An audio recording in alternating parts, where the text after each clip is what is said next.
একটু অভয় দিলে বলি 200-র বেশি আসন পাওয়ার জন্য আপনাকে কোনো ইঞ্জিনিয়ারিং করতে হইলো কিনা। Thank you so much. জনগণকে কনভিন্স করাটাই হচ্ছে আমাদের ইঞ্জিনিয়ারিং। জয়লাভ করেছেন, কিন্তু একটু প্রশ্ন করি যে গত সরকার চলে যাওয়ার পর থেকে কিন্তু আপনি বলে আসছেন যে এই নির্বাচনটা খুব সহজ হবে না, যদিও নির্বাচনটা খুব সহজই হওয়ার কথা, আপনার জনপ্রিয়তা, বিএনপির জনপ্রিয়তা সবকিছু মিলে।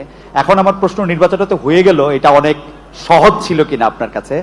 আর এই প্রশ্নটার একটা ছোট্ট লেজ হলো যে এরকম যে একটু অভয় দিলে বলি যে আপনাকে কোনো এই 200-র বেশি আসন পাওয়ার জন্য আপনাকে কোনো ইঞ্জিনিয়ারিং করতে হইলো কিনা। Thank you so much. আপনাকে অভিনন্দন জানাই। আপনি আমাদের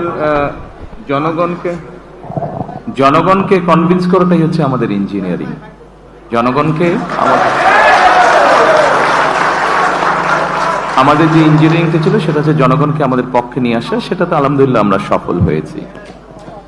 আর জনগণকে কনভিন্স করে একটি সুষ্ঠু সুন্দর পরিবেশ এনশিওর করাটাই ছিল আপনার প্রথম প্রশ্নের উত্তর।